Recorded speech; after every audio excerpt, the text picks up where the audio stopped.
समादरणीय भक्तवृन्द, हार्दिक नमन। आज पनि यहाँहरूका समक्षमा श्री स्वस्थानी व्रत कथाको नयाँ श्रृङ्खलालाई लिएर उपस्थित भइसकेका छौँ। यहाँहरूको सल्लाह सुझाव र प्रतिक्रियाको हामी सदैव अपेक्षा गर्दछौँ। यहाँहरूले हाम्रो कार्यक्रम कस्तो लाग्दैछ र कुन ठाउँ र स्थानबाट हामीलाई अवलोकन गर्दै हुनुहुन्छ, कृपया कमेन्ट बक्समा कमेन्ट पनि गर्दै गर्नुहोला। र यहाँहरूका कुनै जिज्ञासाहरू छन् भने पनि यहाँहरूले कमेन्ट बक्समा छोड्न सक्नुहुनेछ। हामी ती जिज्ञासाहरूको सकेसम्म रिप्लाई गर्ने कोसिस गर्नेछौँ।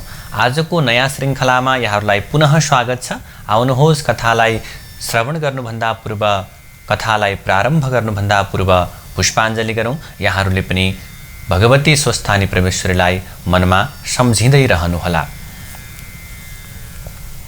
हरि ओम। यं ब्रह्मा वरुणेन्द्र रुद्रमरुतः स्तुन्वन्ति दिव्यैस्तवैर् वेदैः साङ्गपदक्रमोपनिषदैर् गायन्ति यं सामगाः ध्यानावस्थिततद्गतेन मनसा पश्यन्ति यं योगिनो यस्यान्तं न विदुः सुरासुरगणा देवाय तस्मै नमः। श्रीमच्चन्दनचर्चितोज्ज्वलवपु शुक्लाम्बरा मल्लिका मालालङ्कृतकुण्डला प्रविलसन्मुक्तावली शोभिता सर्वज्ञाननिदानपुस्तकधरा रुद्राक्षमालाकरा वाग्देवी वदनाम्बुजे वसतु मे त्रैलोक्यमाता चिरम्। मूकं करोति वाचालं पङ्गुं लङ्घयते गिरिं यत्कृपातमहं वन्दे परमानन्दमाधवम्। नमो भगवते तस्मै व्यासायामित तेजसे यस्य प्रसादाद् वक्ष्यामि नारायणकथामिमाम्। नारायणं नमस्कृत्य नरं चैव नरोत्तमं देवीं सरस्वतीं व्यासं ततो जयमुदीरयेत्। श्री स्वस्थानी परमेश्वर्यै नमो नमः। श्री स्वस्थानी व्रत कथाको 29औं अध्यायमा अगस्त्य मुनिले विनयपूर्वक फेरि स्कन्द कुमारलाई सोध्नुहुन्छ, हे स्कन्द कुमार, हजुरका मुखारविन्दबाट सृष्टिको सारा क्रम र विष्णुका छलले महादेवजीसँग विवाह भएकी दक्ष प्रजापतिकी छोरी उमाको पवित्र चरित्र तथा दक्ष प्रजापतिकै यज्ञकुण्डमा हाम फालेर प्राण त्याग गरेर पछि हिमालयकी छोरी भएर जन्म लिएकी पार्वतीले स्वर्गमा श्री स्वस्थानी भगवतीको व्रत पूजा गरेर फेरि शिवजीलाई नै श्रीमानको रूपमा प्राप्त गर्नुभएकी अनि पार्वतीकै आज्ञाले पाताल पुगेर अश्वत्थामा ऋषिले प्रचार गरेको श्री स्वस्थानी भगवती देवीको व्रत पूजाका प्रभावले ती दुखिनी नागिनीहरू आफ्नो आफ्नो मनोरथ पुरा भएर असंख्य सम्पत्ति प्राप्त गरेर रमाएको तथा पार्वतीकै आज्ञाले मर्त्यमण्डलमा आएर सप्तऋषिहरूले ती अत्यन्त दुखिनी गोमा नामकी ब्राह्मणीलाई श्री स्वस्थानी देवीको व्रत पूजा गराएर लावण्य देश अर्थात् लुम्बिनी राज्यकी राजमाता बनाएको एवं श्री स्वस्थानी भगवतीको निन्दा गर्दा चन्द्रावतीले पाउनासम्म दुःख पाएको र अप्सराहरूको आज्ञाले यथाशक्ति श्रद्धा र भावपूर्वक स्वस्थानीको व्रत पूजा गरेकै अथवा भनौँ स्वस्थानीको व्रत पूजा गरेर त्यस पूजाका प्रभावले उनलाई आफ्ना पतिका साथमा मिलाइएको कथा श्रद्धासहित सावधान भएर मैले सुनिसकेँ। अब गोमा ब्राह्मणीका पछि मर्त्यमण्डलमा अरू कसले श्री स्वस्थानी देवीको व्रत पूजा गरेर के र कस्तो कस्तो प्रकारको फल प्राप्त गरे, यसबारेमा पनि 2-3वटा अरू कथा सुन्न चाहन्छु। त्यस्ता जन पनि कोही छन् भने कृपा गरेर तिनको बारेमा बताइदिनुहोस्। भनिसकेपछि स्कन्द कुमारले आज्ञा गर्नुहुन्छ, हे अगस्त्य मुनि, गोमाका पछि चित्रवन नामको विचित्रको नगरमा बस्ने धर्मपरायण बाल विधवा सुलोचना नामकी नारीले ब्रह्माको गण्डस्थलबाट अर्थात् हिमालयबाट निस्के पहाडका गिरिगौहरा कन्दराहरू हुँदै गङ्गासँग मिल्न दक्षिणतिर हानिँदै बगेकी गण्डकी यानी साली नदी तथा महिषासुरलाई उसको गर्दनमा समातेर गोडाका गोडा गोद्दा पृथ्वीमा भुवाङ परेर निस्केकी देवकी अर्थात् देवकी नदी अनि यज्ञकुण्डमा फाल हाली उमाले प्राण त्यागेको सुन्दा दक्ष प्रजापतिका उपर एकाएक उठेको महाक्रोधको झोकमा महादेवले आफ्नो त्रिशूल पृथ्वीमा रोप्दा त्यसबाट पुवाल परेर पृथ्वीभित्रबाट निस्केकी त्रिशूली नदी सबै आफ्नो आफ्नो बाटो हुँदै बग्दै आएर एकै ठाउँमा मिलेको त्रिवेणी अर्थात् 3 आँटे चुल्ठो जस्तो बनेको र पवित्र पानी मिलेर अत्यन्त पवित्र भएको त्यो 3 नदीको दोभान्त नारायणको असाध्यै प्रिय स्थल बनेकाले नारायण भगवानले नै सबैभन्दा पहिले आफैलाई त्यस सङ्गममा नुहाएर त्यहाँ माघभरि मकर स्नान गर्नेलाई मरेपछि सरासर वैकुण्ठ पुर्याउने आफ्नो नारायणी शक्ति उही नै घुसाएकोले त्यहीदेखि संयुक्त रूपमा नारायणी नदी नाम पाएको ठाउँ देवघाट अर्थात् देवघट्ट अर्थात् सामान्य मनुष्यले मकर राशिभरि सूर्य रहेको दिनमा प्रयागको त्रिवेणीमा त्रिकाल स्नान गरेर स्वर्गको बास पाए झैँ देवताहरूले वैकुण्ठको बास प्राप्तिका लागि मकरभरि नै नित्य नुहाउने गरेको अनि अप्सराहरूले पनि पौष शुक्ल पूर्णिमादेखि माघ शुक्ल पूर्णिमासम्म नित्य आएर नुहाउने स्नान गर्ने गरेको त्यस्तो देवघाटको छेउछाउमै कुटी बनाएर धुनी जगाएर योगिनीको रूपमा बसेर पद्मासन कसी अनि ध्रुवले झैँ ओम नमो भगवते वासुदेवाय यो मन्त्र निरन्तर जप गर्दै तेजको सूर्यको तेजमा मात्रै टक्क अड्याई दुस्तर्क दुश्चिन्ता दुस्तृणा अनि भनौँ दुस्तृष्णा दुर्व्यवहार बेफ्वाक्का गफहरू त्यागेर 12 महिना त्यस त्रिवेणीमा त्रिकालै नुहाउने प्रत्येक वर्षको पौष शुक्ल पूर्णिमादेखि विधिपूर्वक माघ शुक्ल पूर्णिमासम्म उहिले गोमाले जस्तै गरेर नियमपूर्वक व्रतमा रही माघ शुक्ल पूर्णिमाका दिनमा स्वस्थानीको व्रतपूर्वक पूजा गरेर 60 वर्षमा 60 वटा स्वस्थानीको व्रत पूजा र त्यसै त्रिवेणीमा 60 वटा नै माघ स्नान गरेका पुण्यका प्रभावले ती योगिनी परलोक गइसकेपछि जस्तै भइन् त्यस्तै रोचक कथा कल्प र चौघडीको बयानसहित अब म तिमीलाई सुनाउँछु। तिमीले पनि ध्यानपूर्वक चित्त लगाएर कतिसम्म अन्य मनस्क भनौँ अथवा बाहिर कुनै पनि चित्त नलगाएर अथवा कति पनि अन्य मनस्क नभएर लौ सुना।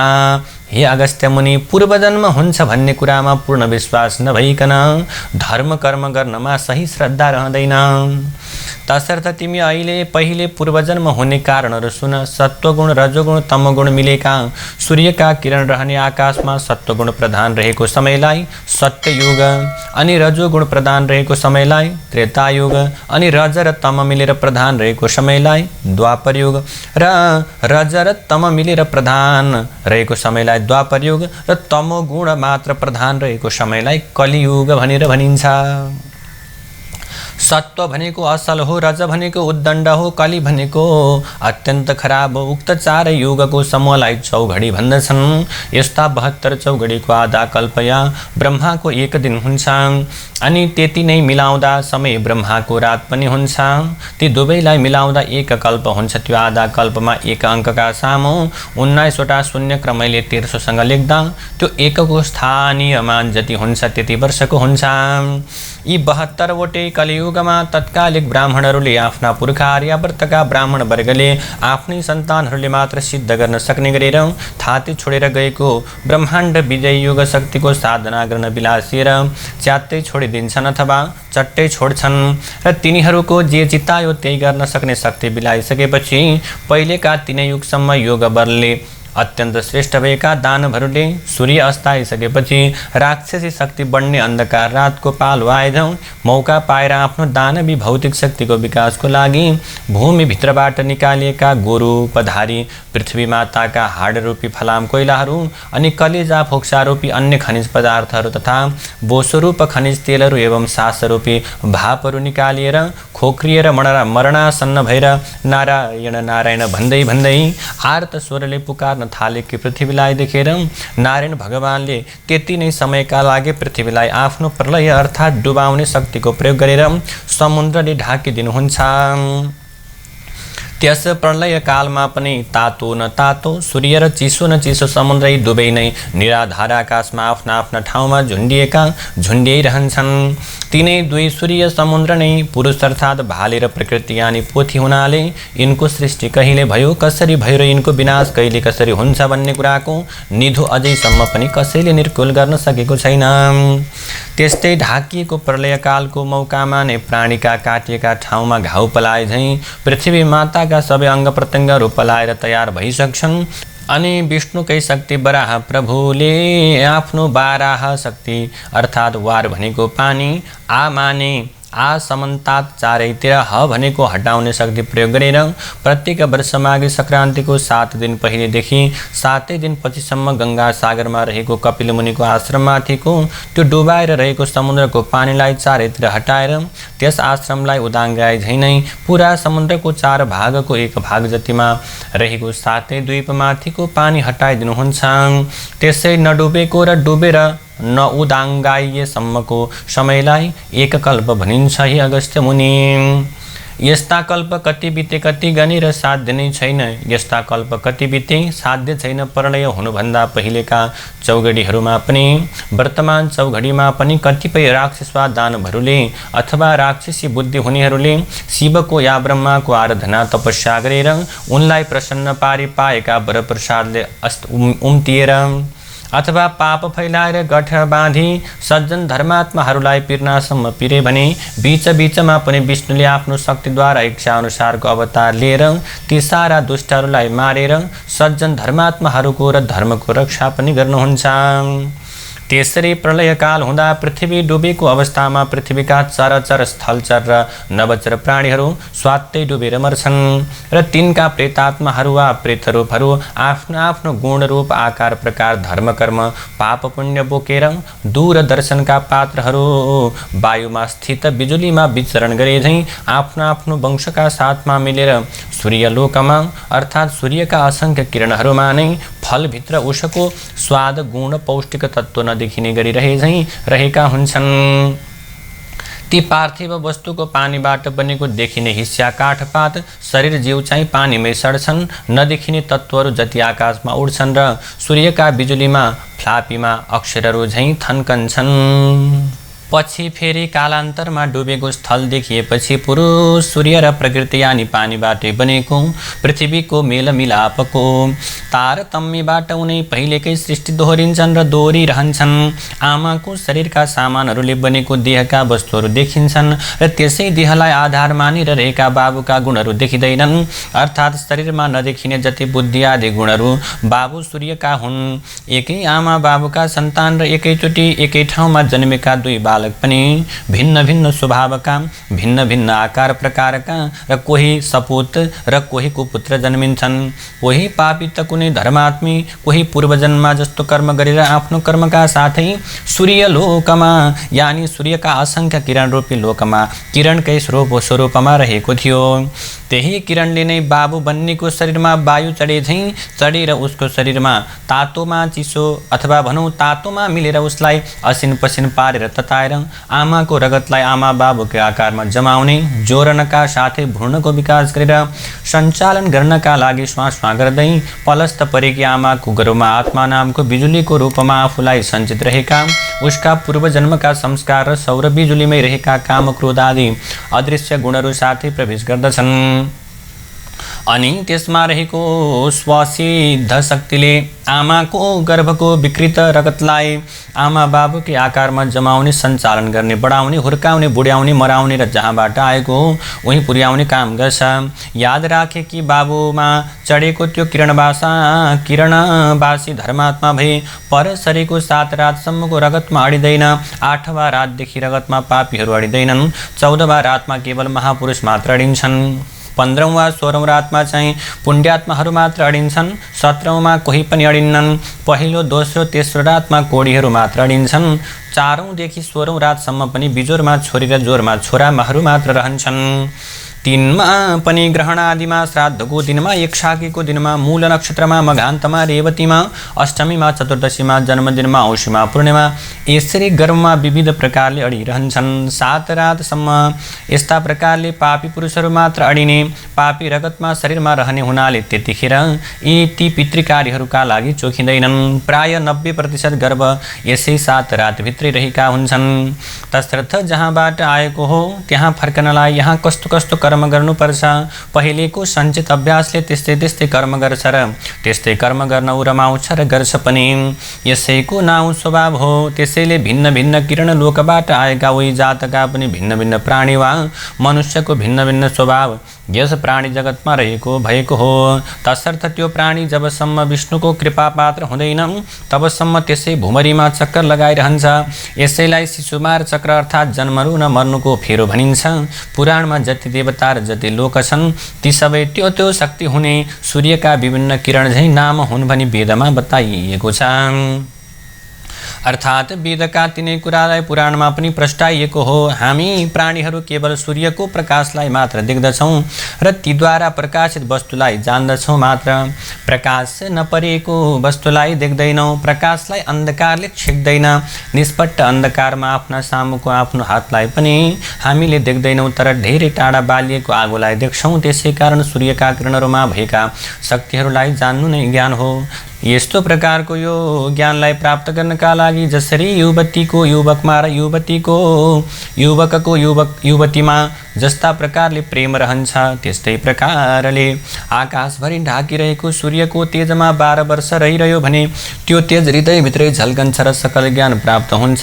यस्तो जनलाई ज्ञानी भन्दछन्। ज्ञानीलाई पापले छुँदैन। अनि यस्ता प्रकारले शिशुमा र चक्रको फेरो पनि रहँदैन। यसैलाई विष्णुको कृपा पनि भनिन्छ। हे अगस्त्य मुनि, उता पृथ्वी डुबेको बेलामा जलचर चाहिँ असङ्ख्य बढेर समुद्रमा अटाइ हुन्छन्। अघि पृथ्वीले खोक्रिएको अवस्थामा विष्णुलाई आर्त पुकार गरे चाहिँ अब समुद्रले जलचरको भार थाम्न सकिन प्रभु भन्दै आर्त पुकार गर्न थाल्दछन्। अनि विष्णुले आफ्नो वराह शक्ति प्रयोग गरेर पृथ्वी माथिको पानी हटाइदिएपछि त्यहाँ थुप्रिएका जलचरहरू त्यहीँ मरेर सडेर कुहेर त्यसमा बढी किराहरू पर्दछन्। त्यही सडानलाई नै क्षीर समुद्र साई विष्णुको अर्थात् समुद्रको जलमा रहने शक्तिको काने गुजी भनिन्छ।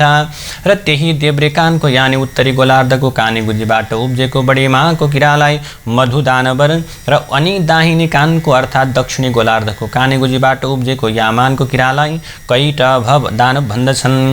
विष्णुकै नाभि कमल यानि सृष्टिको केन्द्रस्थल नाइटोबाट उम्रेको अर्थात् समुद्रको लेदो छिपछिपे पानीबाट उब्जेको पृथ्वी जलतेज वायु आकाश रूप नालको माथि खिलेको कमल पुष्प अर्थात् ती पञ्चमहाभूतको सामूहिक शक्ति मिलेर आकाशमै प्रकट भएको ब्रह्म नामको ब्रह्मा कहिने चैतन्य शक्तिलाई र त्यसको उद्भव स्थानलाई भताभुङ्ग पारी पृथ्वीलाई दबदबी पानीमै डुबाई राखी त्यहाँ दानव देश बनाउलान्। जस्ता ती प्रबल दानव किरालाई हटाउन ब्रह्माका स्तुतिले प्रसन्न भएकी योग मायाले ध्यान गरी जगाइएका अर्थात् शरीर धारण गराइएका स्वयं विष्णु शक्तिलाई नै 5000 वर्ष लाग्यो र पनि नसकिएर विष्णु अत्यन्त हैरान भएर बसिरहेको बेलामा ती किराहरू चम्किँदै सोरिएर आफ्नो नजिक आएर उफ्रँदै उधुम मचाउँदै अरे दुष्ट के गर्न सक्छस् भन्दा विष्णुले बाचा बधाएर तिमीहरूलाई मारेर पृथ्वीलाई सफा गर्न सकौँ भन्दा ती किराहरूले जलमा त हामीलाई मार्न त सक्दैनस्, थलमा हाम्रो शक्ति कमजोर हुने हुनाले पहिले पृथ्वीको पानी सुका अनि मात्र तैँले हामीलाई मार्न सक्लास् भन्दा इन्द्रलाई 12 वर्ष पानी नपार्ने आज्ञा दिएर त्यहाँको पानी सुकाएर अग्नि मात्र आफ्ना 2 काखमा अर्थात् उत्तरी गोलार्धलाई र दक्षिणी गोलार्धकालाई बायाँ र दायाँपट्टि नजिकै राखेर ती सारा किरालाई आफ्नो चक्र चलाई मारेर ब्रह्मालाई डुब्नुबाट जोगाउनु भयो। तिनै मरेर सरेका जलजन्तुका हाडखोडको थुप्रोले पहिलेका दर्के पानीले पहिरोको खिई थेप्चिएका पाडहरू चुलिए, भूमि मलिलियो। फेरि ब्रह्मा शक्तिले अघि सूर्यमा गइरहेका वंशहरू आफ्ना आफ्ना गुण स्वभाव आकार प्रकार लिएर सूर्यका प्रत्यावर्तन शक्तिले पृथ्वीमा फर्कन थाले। यसरी अचरहरू आइसकेपछि भ्यागुदोले पानी घोडाले पानी मान्छेले जलथल दुवैमा सास फेर्न र अडिन सकिने पृथ्वीमा अडिन सक्ने मत्स्यकै नामले पुकारिने जलमानुषको रूपमा पैदा भएर मानिसहरू र अरू प्रकारका प्राणीहरू पनि समुद्रकै प्राणीमा जन्म लिएर मात्स्य न्यायबाट बच्न पृथ्वीमा आएर निर्धक्कसँग रहन थाले। र पानीमै जस्तो मैथुनी सृष्टि चलाउन थाले। पृथ्वीमै जन्मथलो हुनेको पानीमा सास फेर्ने शक्ति हरायो। त्यसै उसले प्रथम अवतार प्रभु मत्स्य रूप धारणम भनिन्छ। यसैलाई नै ब्रह्माको मानव सृष्टि अर्थात् जलचरलाई थलचर बनाउने इच्छा शक्ति पनि भनिन्छ। यिनैमा पहिलेका शास्त्र ज्ञाताहरू आफ्नो आफ्नो ज्ञान लिएरै जन्मने हुनाले उनैले फेरि पहिलेका शास्त्र विद्या कलाहरू प्रचार गर्दछन्। यसै उसले सबै स्थिति पूर्वकल्पकै जस्तै कल्पवृक्ष दोहोरिरहन्छन्। जसरी प्रत्येक ऋतुमा पोहोरकै दृश्य दोहोरिरहन्छ त्यसरी नै प्रत्येक कल्पमा पहिलेकै कल्पका वस्तु चिजबीज र नरनारी तिनका आकार प्रकार गुण अवगुण ऋतुका तारतम्य उनै दोहोरिरहन्छन्। यद्यपि उग्रपाप भोग्नका लागि मात्र मानव प्राणी भूत प्रेत पिशाच आदि त्रियक योनिया अर्थात् तेस्रो योनिमा अथवा तेस्रो शरीर भएका प्राणी भएर जन्मे पनि तिनमा आफ्नो आफ्नो वंशीय गुण र वंश चलाउने शक्ति हुँदैन।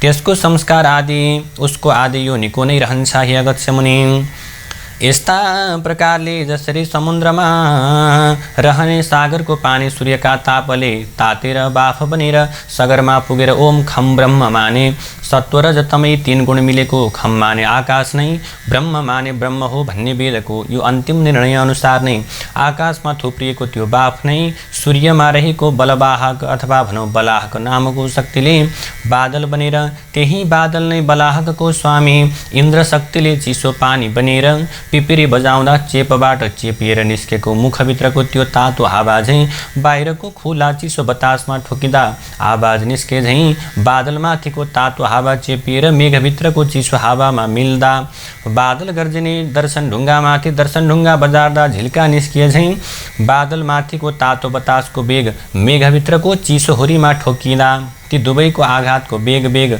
जुधेर जुधाइको बिचमा परेको पानीलाई चट्टाङ बनाउँदै चम्कने बिजुलीले ठेलिएर पानीको रूपमा मेघ पानी विद्युत बतास र आकाशको संयुक्त शक्ति नै जलशाही साकार विष्णु हो।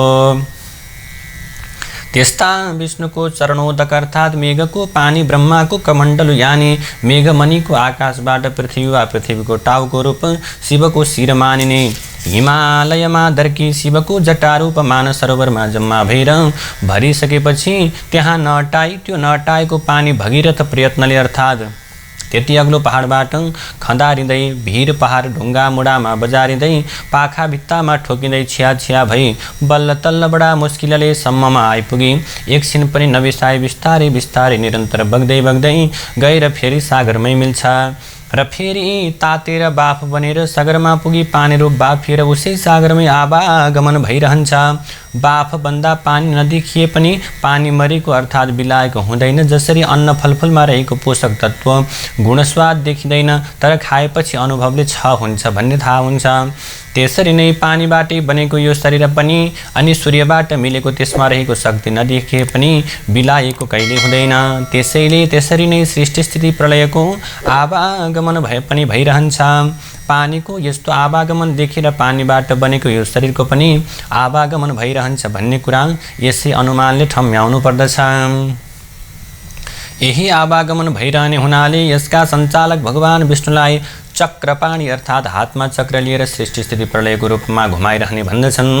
यिनै सबै कारणले आकाशको जललाई विष्णुको चरणोदक र सृष्टि स्थिति प्रलयको आदि कारण वर्षेको जल नै हुनाले विष्णुलाई जलशाही भन्दछन्। क्षीरसागरमा शेषशय्या गरी सुतेका लक्ष्मीयुक्तमा अर्थात् क्षीरमाने दूध झैँ सेतो प्रकाशमय सागरमा नै अथाह आकाशमा व्याप्त विद्युत झैँ निराकार विष्णु नै अर्थात् यस्तो प्रकारले आकाशमा व्याप्त विद्युत नै निराकार विष्णु हो र त्यस विद्युतमा निहित शक्ति नै लक्ष्मी हो भने प्रकृति रूप जललाई अँगालेर मेघ रूप धारण गर्ने सर्वशक्ति सम्पन्न विद्युत चाहिँ विष्णुको साकार रूप हो। यद्यपि समुद्रमा बडवानल नामले व्याप्त रहेको विद्युत पनि सूर्यबाटै समुद्रले संग्रह गरेको हो तापनि आकाश रूप क्षीरसागरमा रहेको विद्युत निठ्ठा तातो हुनाले हो पुरुष हो र जलरूप क्षीरसागरमा रहेको विद्युत चिसो तातो मिलेकाले प्रकृति हो। पुरुष भाले हो र प्रकृति पोथी हो। भाले पोथीको मेलबाटै सृष्टिक्रम चल्ने हुनाले दुवैको विद्युत तातो मिलेर एउटै आत्मा बने पनि यसरी के हुन्छ परमात्मा र जीवात्मा भनेर ठहरिन्छ। परमात्माले शरीर सञ्चालनका लागि आवश्यक पर्ने बल विद्या बाणी आदि समस्त शक्ति दिए पनि तिनलाई प्रयोगमा ल्याउने काम जीवात्माले गर्छ र त्यस कर्मको भोग पनि जीवात्माले नै भोग्छ। परमात्मा त केवल उसका कामको साक्षी मात्र भएर रहन्छ। यसैले हामीले झुटो बोल्दा साथसाथै साक्षीले झुटो भन्ने बकिरहेको हुन्छ। एउटै आत्मा भए पनि एकैचोटि दुई कुरा बक्न सक्ने थिएन भन्नेहरूलाई द्वैतवादी भन्दछन् र आखिर समुद्रले धारण गरेको विद्युत पनि सूर्यकै बिजुली त हो नि, जसरी अरू शक्ति दिए त्यो द्वैत शक्ति पनि दिए। ऊ दिन्छ मात्रै स्वयं भोग गर्दैन भन्नेहरूलाई एकेश्वरवादी भनिन्छ। हे अगस्त्य मुनि, अहिलेसम्मको मेरो भनाइले त्यो विष्णु त जडात्मक पो रहेछ भन्ने भान तिमीलाई पर्यो होला।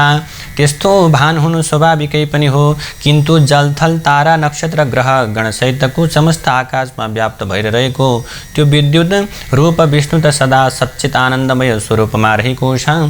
तसर्थ आफ्ना भक्तहरूले त्यो तेज रूपमा शङ्खचक्र गदा पद्म लिएका पीताम्बर पहिरेका मनुष्य आकारको रूपमा ध्यान गरे या स्तुति प्रार्थना आर्तपुकार गरे पनि आफूमा हरेक चित्तमा नै चैतन्य शक्तिद्वारा भक्तले चिताए जस्तै प्रत्यक्ष रूप धारी भक्तहरूको आपत्ति टारिदिनुहुन्छ, आशीर्वाद दिएर दुःख हरिदिनुहुन्छ।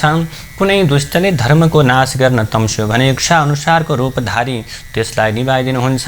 धर्म र धर्मात्माहरूको नाश गर्ने दुष्टहरूको विशाल दल भए अवतार लिएर युद्ध रचेर त्यसै युद्धमा सारा पापीहरूलाई भेला पारेर तिनलाई पनि स्वाहा पारिदिनुहुन्छ। आफ्नो सदा ध्यान गर्ने भक्तहरूलाई उमाथि आइपरेका आपद विपदबाट रक्षा गरिदिनुहुन्छ।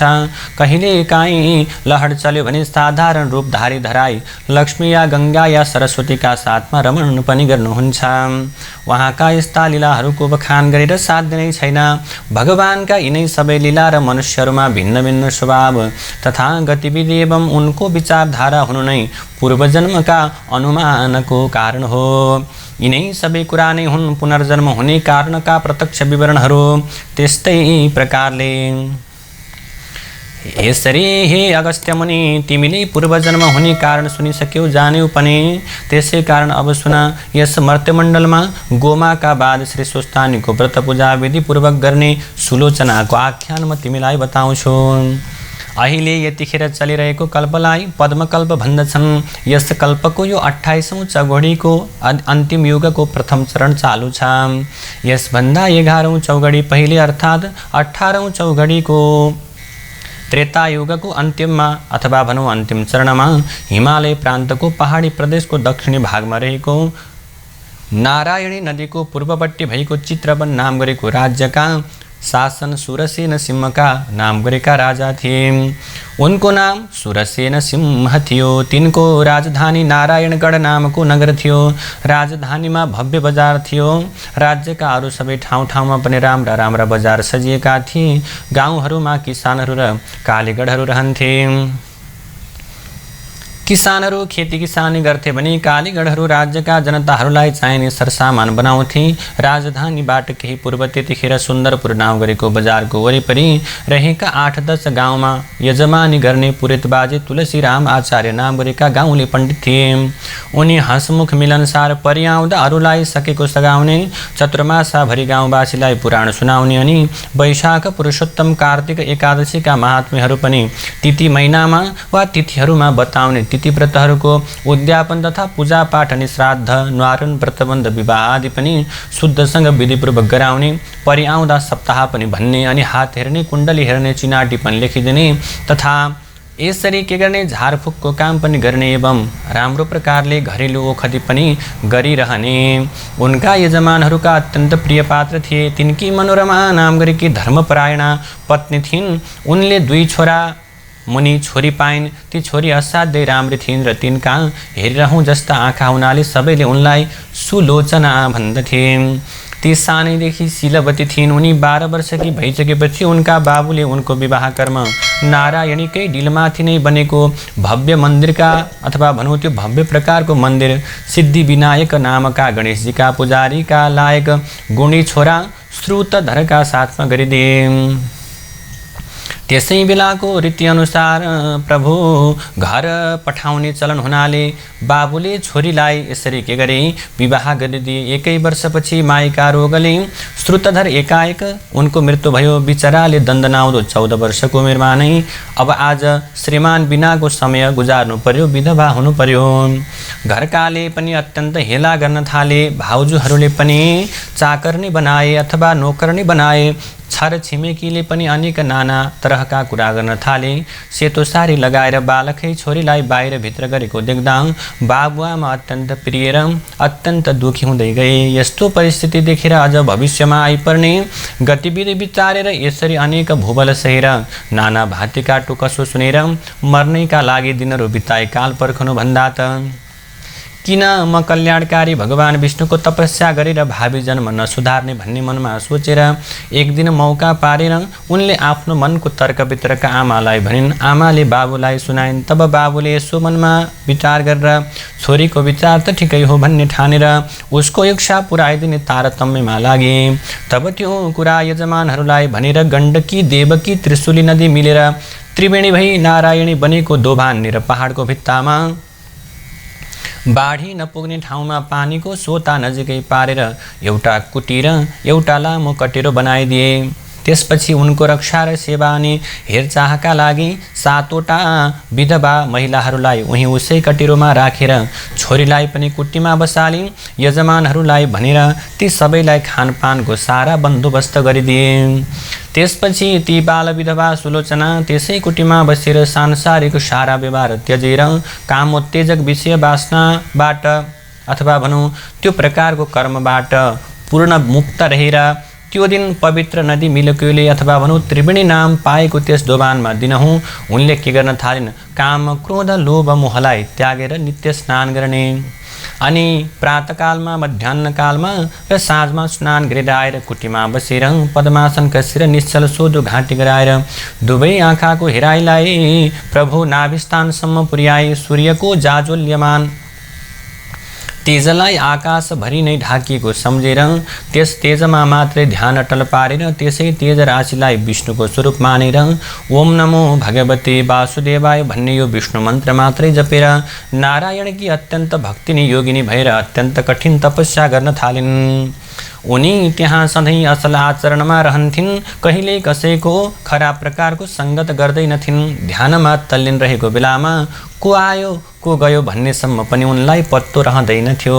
आफ्नै शरीरमा रहने सधैँ नरकतिरै जाने बाटामा मनलाई दौडाइरहने अनि काम, क्रोध, लोभ, मोह, मद, मात्सर्यलाई उक्साउने अथवा भनौँ उक्साउने काम गरिरहने दुष्ट इन्द्रियहरूको बसमा उनी कहिल्यै पनि पर्दैनथिन्।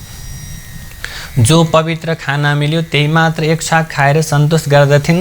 सधैँ एक छाक जो जुरेको फलफुल मात्र खाने र भक्तहरूले नियमित रूपले पालो बाँधेर ल्याइदिने गरेको गाईको दुध मात्र पिउँथिन्। सधैँ साँचो बोल्थिन्, थोरै बोल्थिन्, अत्यन्तै सुशीला थिइन्, सदा प्रसन्न रहन्थिन्।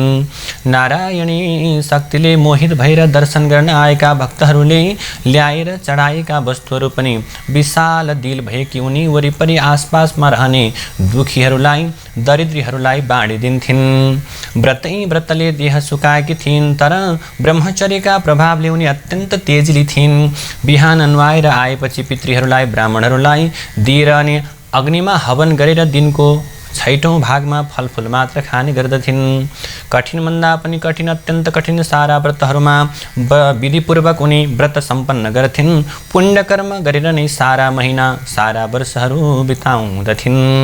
प्रत्येक वर्ष पौष शुक्ल पूर्णिमाका दिनदेखि श्री स्वस्थानीका व्रतको नियम पालना गरेर नारायणी दोभानमा प्रातः स्नान गरेर कोटीमा आएर आफ्नो नित्यकर्म सकेर फेरि मध्याह्न कालमा सङ्गममै स्नान गरेर त्यसैको तीरमा बालुवाको 2वटा सासाना ढिस्को बनाएर त्यसैमा शिव र पार्वतीको पूजा गरेर कोटीमा आएर नारायणको तेज रूपमा ध्यानमग्न हुने गर्दथिन्। माघ शुक्ल पूर्णिमाका दिनमा स्वस्थानीको व्रतको उद्यापन पूजार्थात् सावधिक व्रतको अन्त्यमा गरिने पूजा र ब्राह्मण भोजन गराउँथिन्। अनि मकर राशिमा सूर्य रहन्जेल त्रिवेणीकै किनारमा रहेर त्रिकाल स्नान गरी उही नै नारायणको ध्यानमा तल्लीन रहन्थिन्। त्यस्ता प्रकारले ती सुशीला सुलोचनाले 60 वर्ष त्यस कुटीमा बसेर 60 वर्षमा स्वस्थानी देवीको 60 नै वटा व्रतपूर्वक के गरिन्, राम्रोसँग पूजा सम्पन्न गरिन् र 60 वटा नै मकर स्नान त्यस देवघाटको त्रिवेणीमा गरिन्। मकर राशिमा सूर्य सरेको दिन माघे संक्रान्तिदेखि नै त्यसै माघ मासान्तरसम्मको नित्य स्नानलाई हामी माघ स्नान अथवा मकर स्नान भन्ने गर्दछौँ।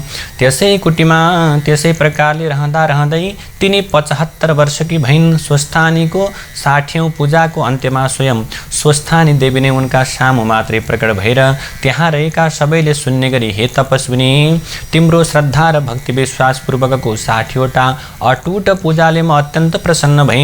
अब तिमी यो मकर स्नान सकेर आगामी फागुन शुक्ल पूर्णिमाका दिनमा मध्याह्न कालमा यस नारायणीको सङ्गममा नै कम्मर पानीमा 3 डुबुल्की लगाएर सूर्यलाई हात जोडेर लामो स्वरले ओम भन्दै यो शरीर यहीँ त्यागेर आत्मा शरीरले सरासर वैकुण्ठतर्फ जाओ भनेर स्वस्थानी देवी त्यहाँबाट अन्तर्ध्यान हुनुभयो।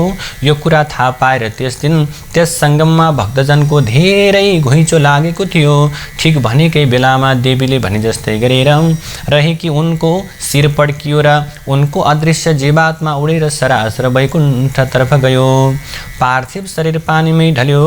भक्तजनहरूले उठाएर किनारामा ल्याएर सुताएर साराले फूल अर्पेर पूजा गरे अनि खलियोका खलियो दाउराको चिता बनाएर त्यसमाथि त्यो मृतदेहलाई राखेर सबैले मिलेर आफ्ना आफ्ना घरबाट ल्याएका पाथी घिउहरू त्यो शरीरमाथि खनाएर एउटा भक्तले दाग बत्ती दियो र सोही भक्तले दशगात्र क्रिया पनि गरिदियो तथा नियमपूर्वक बरखी बारेर बरखी पनि गरिदियो। त्यसपछि तिनै भक्तपुत्रकी आमाले नै त्यस आश्रमको नाउँ नारायणी आश्रम राखेर त्यही त्यसै गरी रहन लागिन्। भक्तहरूले सुलोचनाको स्मृतिको लागि साधु सन्त तीर्थयात्री विद्यार्थीहरूका लागि त्यहाँ सदा व्रत राखिदिए।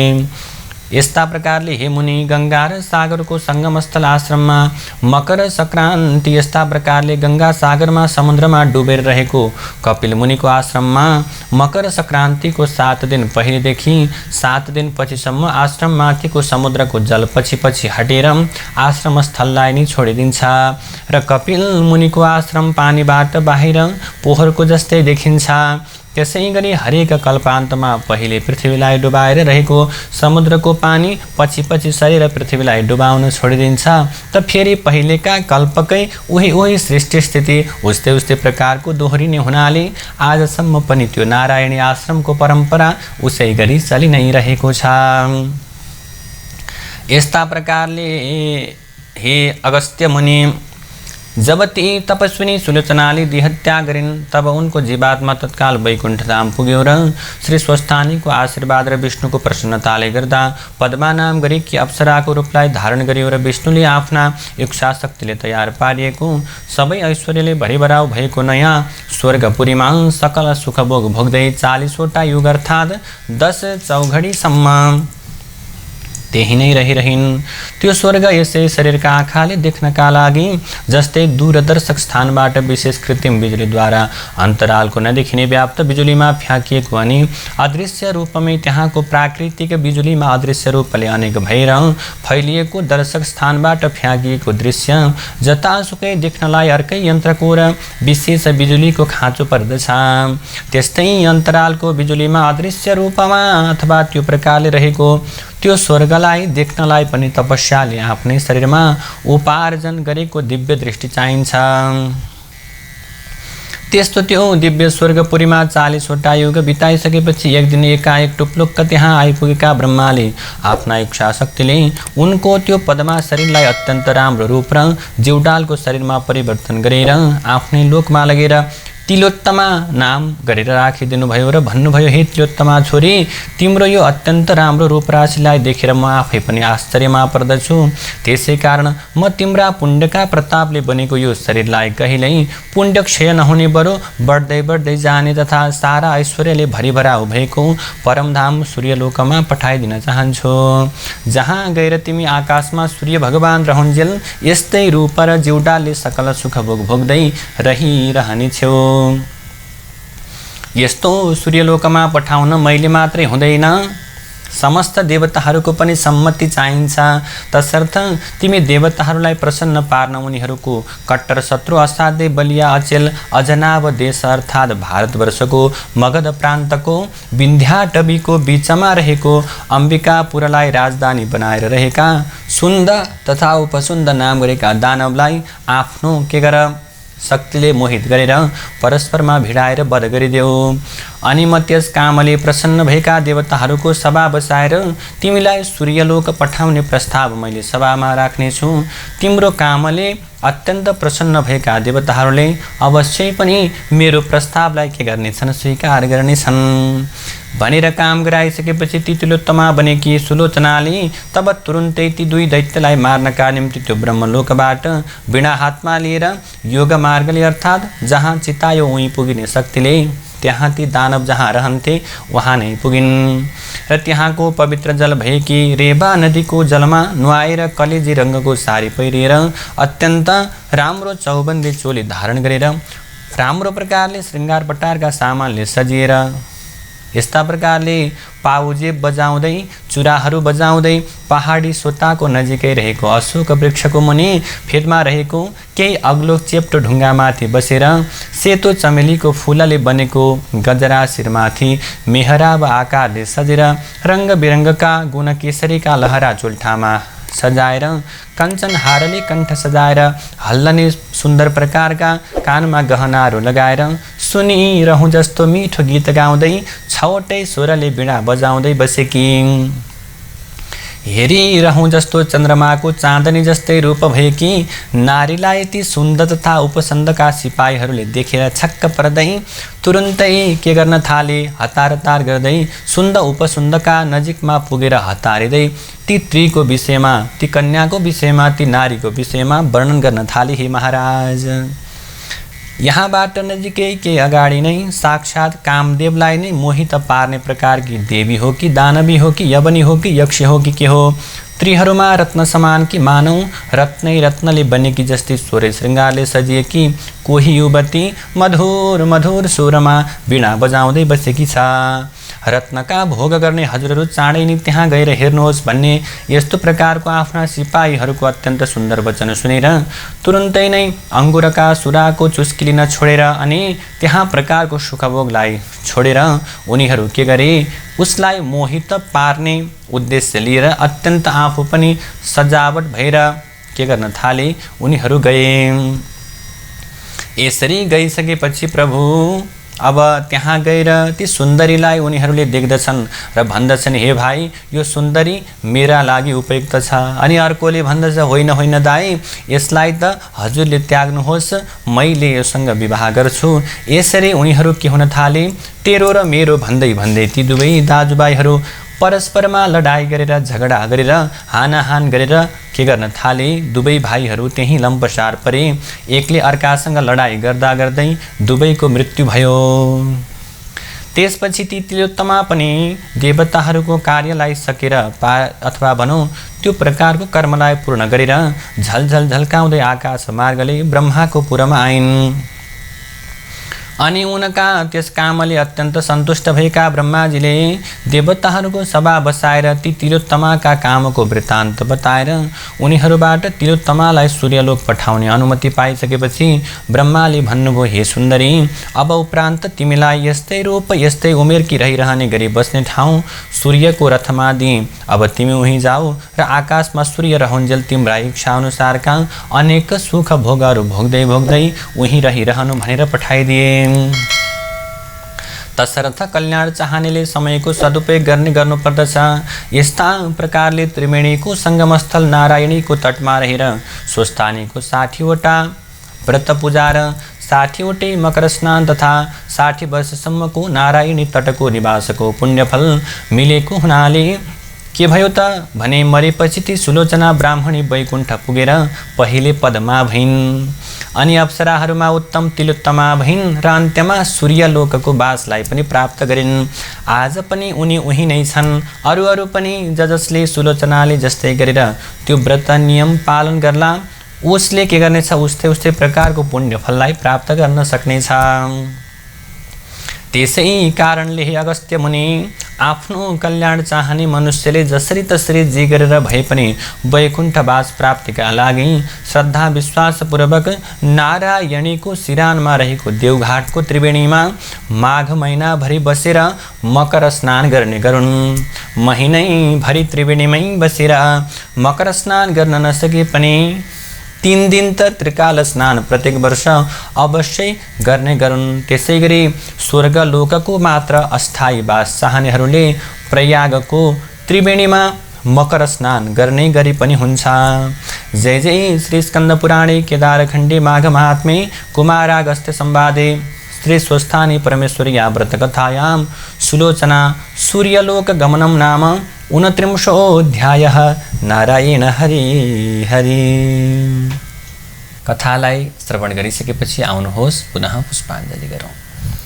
उपनयतु मङ्गलं वः सकल जगन मङ्गलालयः श्रीमान् दिनकर किरण निबोधिता नवनलिन दलनिभेक्षणः कृष्णः काले वर्षतो पर्जन्यः पृथिवी सस्यशालिनी देशोऽयं क्षोभरहितो ब्राह्मणा सन्तु निर्भयाः अपुत्राः पुत्रिणः सन्तु पुत्रिणः सन्तु पौत्रिणः निर्धनाः सधना सन्तु जीवन्तु शरदां शतम् तत्रैव गंगा यमुना च तत्र गोदावरी सिन्धु सरस्वती च तीर्थानि सर्वाणि वसन्ति तत्र